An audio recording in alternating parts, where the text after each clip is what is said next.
গতকাল বিহার বিধানসভা নির্বাচন নির্বিঘ্নে অনুষ্ঠিত হয়েছে। ১২১ আসনের প্রায় ১৩০০ প্রার্থীর ভাগ্য নির্ধারণ হতে চলেছে। দেখা যাবে আগামী ১৪ই নভেম্বর।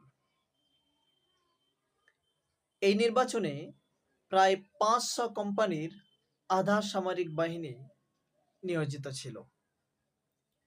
এখানকার সবচেয়ে গুরুত্বপূর্ণ আসনের মধ্যে একটি হলো রাঘবপুর, যে কেন্দ্রে বিহারের ভবিষ্যৎ মুখ্যমন্ত্রী অর্থাৎ ইন্ডিয়া জোটের প্রধান বিরোধী মুখ লালু প্রসাদের ছেলে তেজস্বী যাদব, যিনি ওই কেন্দ্রে ভোটে দাঁড়িয়েছেন এবং তিনি সেখানে গিয়ে ভোট দান করেছেন। এবারের বিধানসভা নির্বাচন ত্রিশঙ্কু হতে চলেছে।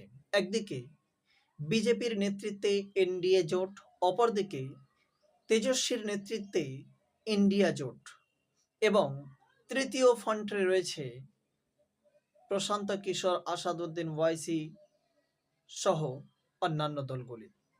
দেখা যাক আগামী ১৪ই নভেম্বর এই সমস্ত প্রার্থীদের ভাগ্য নির্ধারণ করা হবে। কে জেতে বিহারে, কে বিহারের কুর্সি দখল করতে পারে দেখা যাবে। নীতীশ তার আসন ধরে রাখতে পারবে নাকি তেজস্বী যাদব নতুন করে ক্ষমতায় ফিরে আসবে, সেটাই দেখার।